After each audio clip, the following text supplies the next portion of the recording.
अस्सलाम वालेकुम। क्या हाल है, खैरियत से हैं आप? नहीं जनाब, हमने फ़र्स्ट वीडियो अपलोड की थी सिनोनिम्स की, इंग्लिश की ना। ठीक है, तो आज लेक्चर 2 है। आज के नए जो 5 अल्फाज हैं वो आपके सामने हैं। सबसे पहला जो आज का अल्फाज है वो है एक्यूमेन। आज का फर्स्ट जो वर्ड है वो क्या है? एक्यूमेन।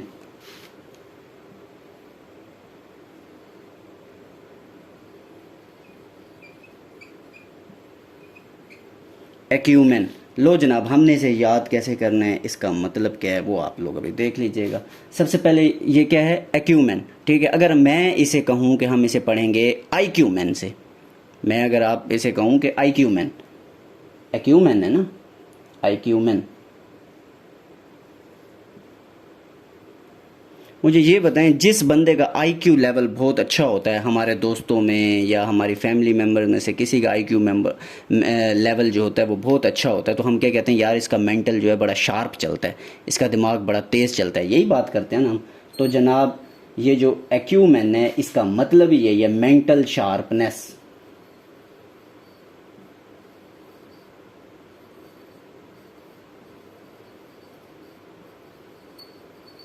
Mental sharpness. समझ आ गई आपको बात की? लफ्ज़ क्या है? एक्यूमेन। लफ्ज़ क्या है? एक्यूमेन। ठीक हो गया? तो इसका मतलब क्या होता है? IQ man. आईक्यू मैन उस बंदे का तेज़ होता है जिस बंदे का जो मेंटल शार्पनेस होती है वो सबसे ज़्यादा तेज़ होता है। ठीक है, एक्यू मैन। इसे हमने याद कैसे रखना है? IQ man. आईक्यू मैन जिस बंदे का तेज़ होता है, जिस बंदे का आईक्यू लेवल तेज़ होता है, हम कहते हैं ये यार बड़ा शार्प माइंडेड है। ठीक है, तो शार्प माइंडेड को हम क्या बोलते हैं? Mental sharpness. इसका मतलब ही यही होता है। ओके हो गया? अच्छा, अगर वो आपसे इसका एंटोनियम पूछ ले तो ऑब्वियसली बात है, डल। एक बंदा बहुत ज़्यादा तेज़ होता है, दूसरा बंदा डल होता है। बात आपको क्लियर हुई? चलें, थैंक यू। नेक्स्ट वर्ड के ऊपर आते हैं।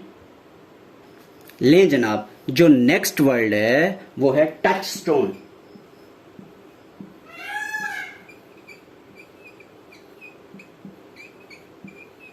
नेक्स्ट वर्ड क्या है जनाब? Touch stone. ओके हो गया? लो जनाब, इसका क्या मतलब होता है अभी हम आपको बता देते हैं। सबसे पहले मुझे आप ये बताएं, टच स्टोन इसका जो मतलब है वो है क्राइटेरिया,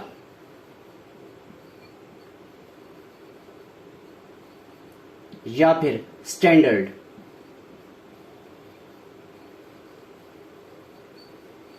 या फिर स्टैंडर्ड। क्राइटेरिया या फिर स्टैंडर्ड। मेरी बात सुने आप, मैं, हम सारे। लफ्ज़ क्या है? Touch stone. इसे हमने याद कैसे रखना है अभी आप लोगों ने देखना है। देखिए मेरी बात सुने, हम लोग जब कोई भी वो मार्बल वाली शॉप, हमारा घर बन रहा हो, हम मार्बल की शॉप पे जाएं, हम जनाब वाला वहाँ पे, बेशक वो भी तो स्टोन है ना, मार्बल जो है ये भी एक किस्म के स्टोन होते हैं, ये टाइल होती है ये भी एक किस्म के स्टोन है। या हम लोग हाथ उंगली के अंदर रिंग पहनते हैं, ठीक है, स्टोन वाली, तो वो भी जनाब वाला स्टोन ही होता है। तो हम लोग क्या करते हैं? हम उसको हाथ लगा के, टच करके, स्टोन को क्या करते हैं? टच करके, ऐसे हाथ लगा के हम उसका क्राइटेरिया चेक कर रहे होते हैं, स्टैंडर्ड चेक कर रहे होते हैं, क्या ये हमारे मुताबिक है या नहीं है। ठीक हो गया? तो इसी तरह टच स्टोन का मतलब भी क्या होता है? क्राइटेरिया या स्टैंडर्ड। हम लोग स्टोन को टच करते हैं, हाथ लगाते हैं, चेक करते हैं, बेशक हमें कुछ पता ना लगता हो, ठीक है, मगर फिर भी हम जनाब दुकानदार के सामने, शॉपकीपर के सामने स्टोन को टच कर रहे होते हैं, चेक कर रहे होते हैं कि जनाब ये किस क्राइटेरिया का है, ये किस स्टैंडर्ड का, क्या हमें पसंद आता है, हमारे क्राइटेरिया के मुताबिक है या नहीं है। ठीक हो गया? तो टच स्टोन का मतलब क्या है? क्राइटेरिया या फिर स्टैंडर्ड। ओके हो गया? So next word is corpus.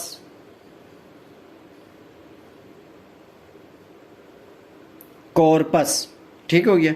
ये एक्चुअली ना ज़्यादातर हमारा यूज़ होता है जुडिशल और ये पुलिस की जो टर्मिनोलॉजीज होती हैं उसके अंदर होता है। ठीक है, तो इसका मतलब क्या होता है? इसका मतलब आप लोग देख लें, फिर उसके बाद मैं आपको बताता हूँ। कॉर्पस का मतलब होता है बॉडी। कॉर्पस का मतलब जनाबे वाला क्या होता है? बॉडी। तो मुझे आप लोग एक बात बताएं, ये जो पस होती है, पस, जो पस होती है, अक्सर व बेशतर आपने इस पस को ना हम जनाब बोलते हैं, पीप भी बोलते हैं, पीप भी बोलते हैं। तो ये जो पस या पीप होती है, ये याद रखिएगा लिविंग थिंग की जो बॉडी होती है उसके अंदर ही पड़ती है ना। कभी आपने देखा है कि किसी दीवार के अंदर पस पड़ गई हो, किसी बेड के ऊपर, किसी चेयर के ऊपर, किसी पंखे के ऊपर पस नहीं। हमेशा याद रखिएगा जो पस होती है वो बॉडी के अंदर ही पड़ती है। समझ आ गई आपको बात की? पस जो होती है, पीप जो होती है, कोई भी ज़ख़म होता है अगर वो हील अप ना हो तो उसके अंदर पस पड़ जाती है, पीप पड़ जाती है। ठीक हो गया? तो इसको जनाब वाला कॉर्पस का मतलब जनाब क्या है? बॉडी। समझ आ गई आपको बात की? तो अभी तक जो मैंने आपको 3 अल्फाज बताए वो एक्यूमेन बताया, टच स्टोन बताया और कॉर्पस बताया। ठीक हो गया? नेक्स्ट वर्ड इज़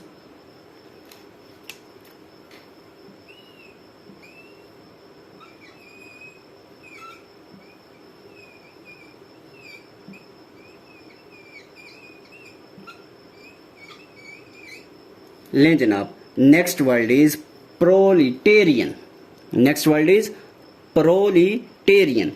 ठीक हो गया? इसका मतलब क्या होता है वो सबसे पहले आप देख लें, फिर उसके बाद हम लोग इसको पढ़ते हैं कि हमने इसे याद कैसे करना है।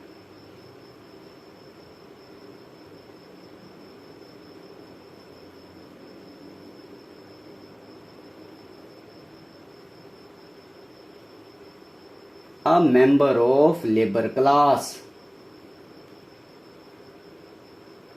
A member of labor class. प्रोलिटेरियन का मतलब क्या है? A member of labour class. ठीक हो गया?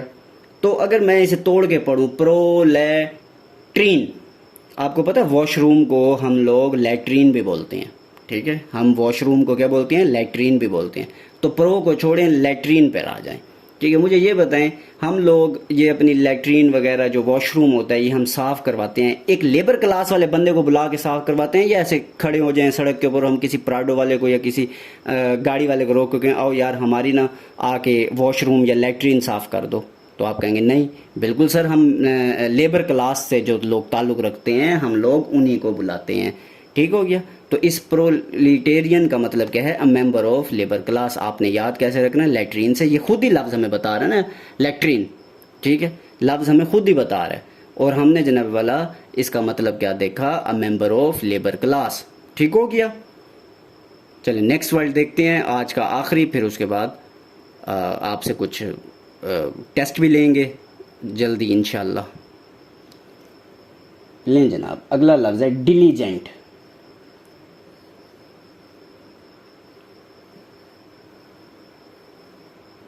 नेक्स्ट वर्ड क्या है? डिलीजेंट। ठीक है? इसकी सबसे पहले तो एक याद रखिएगा, इसका ना आपने वो देख लेना है मतलब, फिर उसके बाद मैं आपको बताता हूँ कहानी। हमने इसका मतलब होता है हार्ड वर्किंग।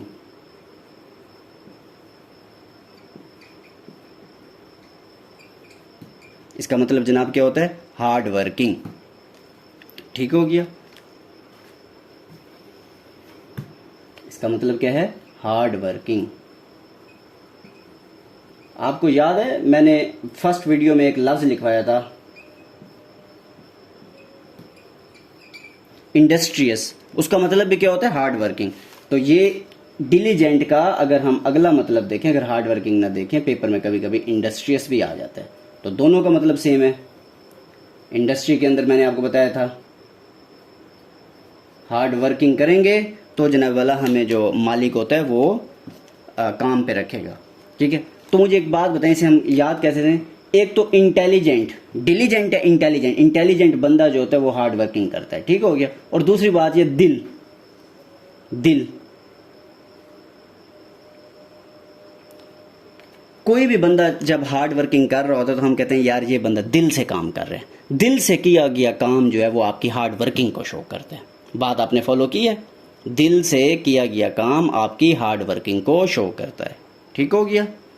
चलें, ये जनाबे वाला आज के आपके 5 अल्फाज थे। आज के जो 5 अल्फाज थे वो एक्यूमेन, आईक्यूमेन से याद रखना है। मेंटल शार्पनेस होता है उसका मतलब। देन जनाब मैंने आपको टच स्टोन बताया। टच स्टोन का मतलब क्या होता है? क्राइटेरिया। हम स्टोन को खुद टच करके चेक कर रहे होते हैं, स्टैंडर्ड उसका चेक कर रहे होते हैं। ठीक हो गया? देन मैंने आपको बताया कॉर्पस बताया, उसका मतलब क्या होता है जनाबे वाला? बॉडी। और फिर प्रोलिटेरियन यानी प्रोलैट्रीन, इस तरह लैट्रीन से आपने याद रखना है, उसका मतलब होता है a member of labour class. और आखिरी जो लफ्ज़ था उसका क्या मतलब है? डिलीजेंट। डिलीजेंट का मतलब होता है हार्ड वर्किंग और इंडस्ट्रियस। ठीक है?